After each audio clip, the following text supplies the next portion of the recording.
Hello friend, welcome to our channel SK study education में आप सभी का स्वागत है।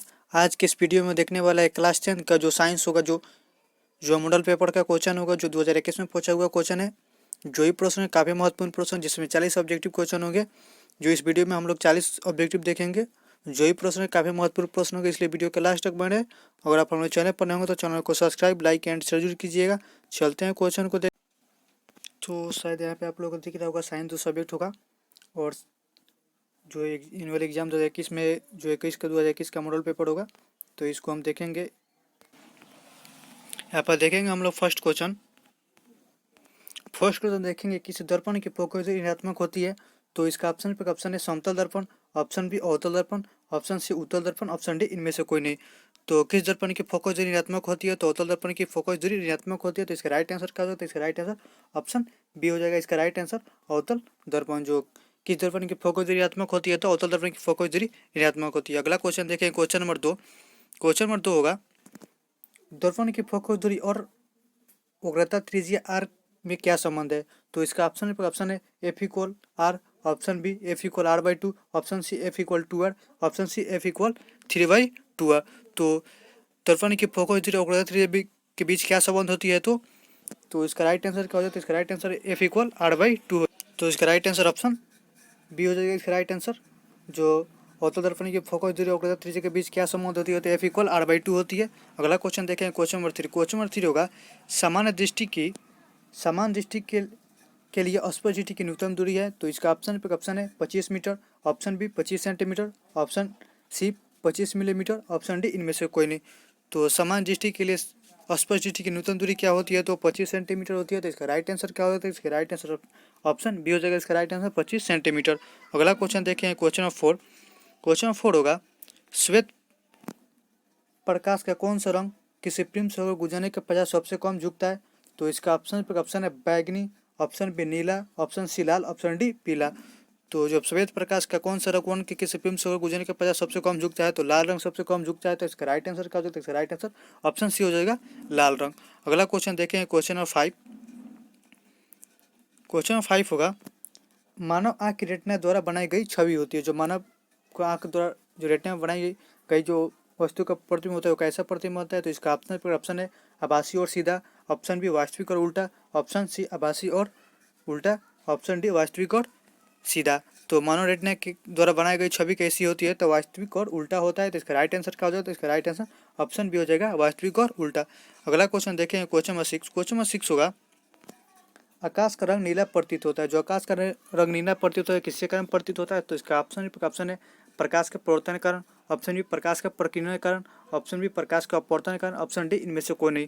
तो आकाश का रंग नीला प्रतीत क्यों होता है? तो प्रकाश का प्रकीर्णन के कारण नीला प्रतीत होता है। इसका राइट आंसर क्या होगा? इसका राइट आंसर ऑप्शन बी हो जाएगा, प्रकाश के प्रकीर्णन के कारण। अगला क्वेश्चन देखें, क्वेश्चन नंबर 7। क्वेश्चन नंबर 7 होगा, किसी दर्पण से वस्तु का प्रतिबिंब बड़ा बनता है। किस दर्पण से वस्तु का प्रतिबिंब बड़ा बनता है? तो इसका ऑप्शन है समतल दर्पण, ऑप्शन बी अवतल दर्पण, ऑप्शन सी उत्तल दर्पण, ऑप्शन डी इनमें से कोई नहीं। तो किस दर्पण से वस्तु का प्रतिबिंब बड़ा बनता है? तो अवतल दर्पण से किस वस्तु का प्रतिबिंब बड़ा बनता है। तो इसका राइट आंसर क्या हो जाएगा? राइट आंसर ऑप्शन बी हो जाएगा, अवतल दर्पण। अगला क्वेश्चन देखें, क्वेश्चन नंबर 8। क्वेश्चन नंबर 8 होगा, निम्नलिखित में कौन सा लेंस निकट को ठीक करने का उपयोग किया जाता है? जब निकट दृष्टि दोष होता है तो कौन सा लेंस का उपयोग किया जाता है? तो इसका ऑप्शन है उत्तल लेंस, ऑप्शन बी समोत्तल लेंस, ऑप्शन बी अवतल लेंस, ऑप्शन डी इनमें से कोई नहीं। तो निम्नलिखित में कौन सा निकट दृष्टि दोष के लिए ठीक करने के लिए उपयोग किया जाता है? तो उत्तल लेंस का निकट दृष्टि दोष के ठीक करने के लिए उपयोग किया जाता है। किस लेंस का? तो अवतल लेंस का। तो इसका राइट आंसर का, इसका राइट आंसर ऑप्शन सी हो जाएगा, अवतल लेंस। अगला क्वेश्चन देखें, क्वेश्चन नंबर 9। क्वेश्चन नंबर 9 होगा, क्वेश्चन 9 देखेंगे, निम्नलिखित में कौन सा उपकरण विद्युत धारा की उपस्थिति दर्शाता है? जो निम्नलिखित में कौन उपकरण है जो विद्युत धारा की उपस्थिति को दर्शाता है? तो इसका ऑप्शन है galvanometer, option B motor, option C generator, option D voltmeter. तो निम्नलिखित में कौन सा उपकरण विद्युत धारा की उपस्थिति को दर्शाता है? तो इसका राइट आंसर क्या होगा? तो इसका राइट आंसर ऑप्शन ये हो जाएगा, गैल्वेनोमीटर है। जो निम्नलिखित में से कौन सा उपकरण विद्युत धारा की उपस्थिति को दर्शाता है? तो गैल्वेनोमीटर है जो किसी विद्युत धारा की उपस्थिति को दर्शाता है। तो इसका राइट आंसर क्या हो जाएगा? तो इसका राइट आंसर ऑप्शन ये हो जाएगा। इसी प्रकार से अगला क्वेश्चन है, क्वेश्चन नंबर क्वेश्चन नंबर 10 होगा, दाएं हाथ के अंगूठे के नियम को किसने प्रतिपादित किया? तो इसका ऑप्शन है Oersted, option B Fleming, option C Einstein, option D Maxwell. तो दाएं हाथ के अंगूठे के नियम को किसने प्रतिपादित किया था? तो मैक्सवेल नामक वैज्ञानिक ने प्रतिपादित किए थे। तो इसका राइट आंसर क्या हो जाएगा? तो इसका राइट आंसर ऑप्शन डी हो जाएगा, मैक्सवेल। अगला क्वेश्चन देखें, क्वेश्चन नंबर 11। क्वेश्चन नंबर 11 होगा, क्वेश्चन नंबर 11 होगा, विद्युत विभवांतर का ऐसा ही मात्रक होता है?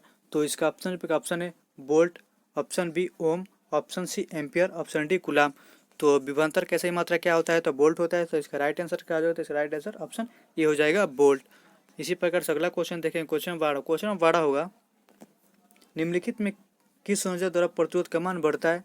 तो किस संयोजन में जब किसी प्रतिरोध का मान होता है वो बढ़ता है? तो इसका ऑप्शन है श्रेणी क्रम, ऑप्शन बी समांतरकरण, ऑप्शन सी श्रेणी और समांतर दोनों, ऑप्शन डी इनमें से कोई नहीं। तो निम्नलिखित में किस संयोजन द्वारा प्रतिरोध का मान बढ़ता है? तो इसका राइट आंसर क्या हो जाता है? राइट आंसर ऑप्शन ये हो जाएगा, श्रेणी क्रम। जो श्रेणी क्रम में जब जोड़ा जाता है तो प्रतिरोध का मान क्या होता है? तो बढ़ता है। तो इसका राइट आंसर ऑप्शन ये हो जाएगा। इसी प्रकार से अगला क्वेश्चन देखें, क्वेश्चन नंबर 13। क्वेश्चन नंबर 13 होगा, चुंबकीय बल रेखा की प्रकृति होती है? तो इसका ऑप्शन है काल्पनिक, ऑप्शन बी वास्तविक, ऑप्शन सी वास्तविक और काल्पनिक दोनों, ऑप्शन डी इनमें से कोई नहीं। तो चुंबकीय बल रेखा की प्रकृति क्या होती है? तो चुंबकीय बल रेखा की प्रकृति कैसी होती है? काल्पनिक होती है। तो इसका राइट आंसर क्या हो जाता है? राइट आंसर ऑप्शन ये हो जाएगा, काल्पनिक। जो चुंबकीय बल रेखा की प्रकृति कैसी होती है? तो काल्पनिक होती है। तो इसका राइट आंसर ऑप्शन ये हो जाएगा।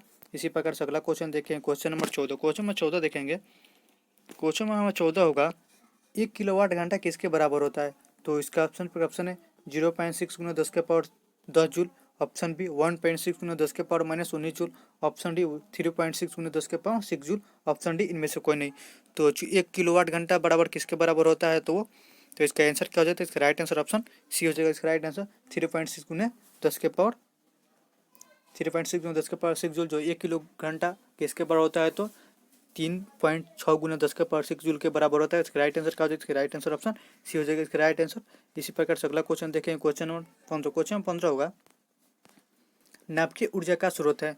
तो इसका ऑप्शन है नाभिकीय ऊर्जा, क्वेश्चन नंबर 15 नवीकरणीय ऊर्जा का स्रोत है?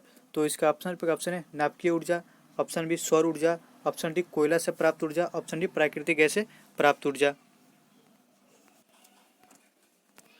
तो इसका राइट आंसर क्या हो जाएगा? तो इसका राइट आंसर हो जाएगा, ऑप्शन भी हो जाएगा सौर ऊर्जा। जो नाभिकीय ऊर्जा का स्रोत क्या है? तो सौर ऊर्जा है जो नाभिकीय ऊर्जा का स्रोत है। तो इसका राइट आंसर क्या हो जाएगा? तो इसका राइट आंसर ऑप्शन भी हो जाएगा। इसी प्रकार से अगला क्वेश्चन देखिए, क्वेश्चन में 16 होगा, कौन सा लेंस ऑफ साइलेंस कहा जाता है? तो कौन सा लेंस को ऑफ साइलेंस कहा जाता है? तो ऑर्थो लेंस को ऑफ साइलेंस कहा जाता है। इसका राइट आंसर क्या हो जाता है? इसका राइट आंसर ऑप्शन ये हो जाएगा, ऑर्थो लेंस। जो ऑर्थो लेंस को ऑफ साइलेंस और उत्तल लेंस को क्या कहा जाता है? उत्तल लेंस को अभिसाइलेंस। लेकिन यहाँ पे क्वेश्चन क्या है? तो उत्तल जो कौन सा लेंस को ऑप्साइलेंस कहा जाता है? तो ऑर्थो लेंस को ऑप्साइलेंस कहा जाता है। तो इसका राइट आंसर क्या हो जाता है? राइट आंसर ऑप्शन ए हो जाएगा। इसी प्रकार से अगला क्वेश्चन देखें, क्वेश्चन नंबर 17। क्वेश्चन नंबर 17 होगा, प्रकाश का प्राथमिक कोण क्या है? तो इसका ऑप्शन है तो लाल है, ऑप्शन बी नीला है, ऑप्शन सी हरा है, ऑप्शन डी उपयुक्त सभी। तो प्राथमिक कोण कौन है? तो इसका राइट आंसर है, तो इसका राइट आंसर ऑप्शन डी हो जाएगा, उपयुक्त सभी। जो प्रकाश का प्राथमिक कोण क्या है? तो सभी जो है जो प्राथमिक वर्ण है। तो इसका राइट आंसर ऑप्शन डी हो जाएगा। इसी प्रकार से अगला क्वेश्चन देखेंगे, क्वेश्चन नंबर 18। क्वेश्चन नंबर 18 होगा, निम्नलिखित में से कौन सा रंगीन भाग होता है? तो निम्नलिखित में से कौन सा नेत्र का रंगीन भाग होता है? जो आइरिस होता है नेत्र का रंगीन भाग होता है। तो इसका राइट आंसर क्या होता है? राइट आंसर ऑप्शन डी हो जाता है, जो आइरिस है जो नेत्र का रंगीन भाग होता है। इसी प्रकार से अगला क्वेश्चन देखें, क्वेश्चन नंबर 19। क्वेश्चन 19 होगा, 1 HP बराबर होता है? तो 1 HP बराबर कितने बराबर होता है? तो 746 वाट के बराबर होता है। तो इसका राइट आंसर ऑप्शन ये हो जाएगा। अगला क्वेश्चन देखें, क्वेश्चन नंबर 20। क्वेश्चन 20 होगा, क्वेश्चन 20 देखेंगे, विशालक शीशा मैग्नीफाइंग ग्लास होता है? तो विशालक शीशा मैग्नीफाइंग ग्लास क्या होता है? तो कौन सा लेंस होता है? तो उत्तल लेंस होता है। तो इसका राइट आंसर क्या हो जाएगा? तो इसका right answer option A B हो जाएगा, उत्तल लेंस। इसी प्रकार से अगला क्वेश्चन देखेंगे, क्वेश्चन नंबर 21। क्वेश्चन नंबर 21 देखेंगे, जब किसी चालक तार से विद्युत धारा प्रवाहित होती है तो गतिशील कण है? तो जब किसी चालक तार से विद्युत धारा प्रवाहित होती है तो गतिशील कण क्या है? तो इलेक्ट्रॉन है। तो इसका राइट आंसर ऑप्शन डी हो जाएगा, इलेक्ट्रॉन। इसका राइट आंसर क्या हो जाएगा? इसका राइट आंसर ऑप्शन डी हो जाएगा, इलेक्ट्रॉन। इसी प्रकार से अगला क्वेश्चन देखिए, क्वेश्चन नंबर 22। क्वेश्चन नंबर 22 होगा, एम्पियर घंटा मात्रक है? तो एम्पियर घंटा किसका मात्रक है? तो उसका राइट आंसर क्या हो जाएगा? राइट आंसर ऑप्शन बी हो जाएगा, आवेश का। जो एम्पियर घंटा किसका मात्रक है? तो आवेश का मात्रक है। इसी प्रकार से अगला क्वेश्चन देखेंगे, क्वेश्चन नंबर 23। क्वेश्चन नंबर 23 देखेंगे, निम्नलिखित में कौन सा मात्रक वाट के बराबर है। तो निम्नलिखित में कौन सा मात्रक वाट के बराबर है। ऑप्शन ए जूल प्रति सेकंड, ऑप्शन बी। तो निम्नलिखित में कौन सा वाट के बराबर है, तो जूल प्रति सेकंड है जो वाट के बराबर है। तो इसका राइट आंसर क्या हो जाएगा, इसका राइट आंसर ऑप्शन ये हो जाएगा जूल प्रति सेकंड। इसी प्रकार से अगला क्वेश्चन देखेंगे, क्वेश्चन नंबर 24। क्वेश्चन 24 होगा, विद्युत धारा का मात्रक होता है। विद्युत धारा का मात्रक क्या होता है, तो एम्पियर होता है। तो इसका राइट आंसर क्या हो जाएगा, तो इसका राइट आंसर ऑप्शन ये हो जाएगा एम्पियर। इसी प्रकार से अगला क्वेश्चन देखेंगे, क्वेश्चन नंबर 25। क्वेश्चन नंबर 25 होगा, ग्लोबल वार्मिंग के लिए उत्तरदायी गैस कौन है। जो ग्लोबल वार्मिंग के लिए होता है, जो उत्तरदायी गैस कौन सा है, तो वो इसका राइट आंसर क्या हो जाएगा, इसका right answer option option C हो जाएगा कार्बन डाइऑक्साइड है जो ग्लोबल वार्मिंग के लिए उत्तरदायी गैस है। इसी प्रकार से अगला क्वेश्चन देखेंगे, क्वेश्चन नंबर 26। क्वेश्चन नंबर 26 देखेंगे, शरीर में भोजन का पचना किस प्रकार का अभिक्रिया है। तो शरीर में भोजन का पचना किस प्रकार का अभिक्रिया है, तो उपचयन अभिक्रिया है। तो इसका राइट आंसर क्या हो जाएगा, तो इसका राइट आंसर ऑप्शन ये हो जाएगा उपचयन। इसी प्रकार से अगला क्वेश्चन देखें, क्वेश्चन नंबर 27। क्वेश्चन नंबर 27 होगा, कॉलेज चूना पर जल डाला जाता है तब अभिक्रिया होती है, क्या होती है। तो इसका राइट आंसर क्या हो जाएगा, तो राइट आंसर ऑप्शन ये हो जाएगा उष्मा क्षेपी। जो जब कॉलेज चूना पर जब जल डाला जाता है तो अभिक्रिया होती है, तो क्या होती है, उष्मा क्षेपी होती है। इसी प्रकार से अगला क्वेश्चन देखेंगे, क्वेश्चन में 28। क्वेश्चन में 28 होगा, निम्नलिखित में कौन सबसे अधिक अभिक्रियाशील है। तो निम्नलिखित में कौन सबसे अभिक्रियाशील है, तो जो कॉपर है जो सबसे अधिक अभिक्रियाशील है। तो इसका राइट आंसर क्या हो जाएगा, इसका राइट आंसर ऑप्शन ये हो जाएगा जो कॉपर सबसे अधिक क्रियाशील धातु है। इसी प्रकार से अगला क्वेश्चन देखेंगे, क्वेश्चन नंबर 29। क्वेश्चन में 29 होगा, चूना जल का रासायनिक सूत्र है। जो चूना जल का रासायनिक क्या होता है, तो इसका हो जाएगा कार्बन हाइड्रोक्साइड जो सी है वो H का होल टू जो चूना जल का रासायनिक सूत्र होता है। जो एसी हो जो बूझा चूना हुआ का रासायनिक सूत्र होता है। लेकिन हम लोग क्या यहाँ पर क्वेश्चन क्या है, तो चूना जल का रासायनिक सूत्र क्या होता है, तो Ca₂H का होल टू कार्बन हाइड्रोक्साइड है जो चूना जल का रासायनिक सूत्र होता है इसका। इसी प्रकार अगला क्वेश्चन देखें, क्वेश्चन नंबर 30। क्वेश्चन नंबर 30 होगा, कोई विलियम लाल लिटमस पद को नीला कर देता है, उसका पीएच मान कितना होता है। तो कौन जो विलियम लिटमस को नीला कर देता है उसका पीएच मान कितना होता है, तो 7 से अधिक होता है। तो 7 से अधिक कौन सा होता है, जो क्षार होते हैं सब 7 से अधिक होते हैं। तो इसमें से 11 और 10 5, तो इसमें क्षार से अधिक जो 7 प्लस होते हैं वो क्षार कहलाते हैं।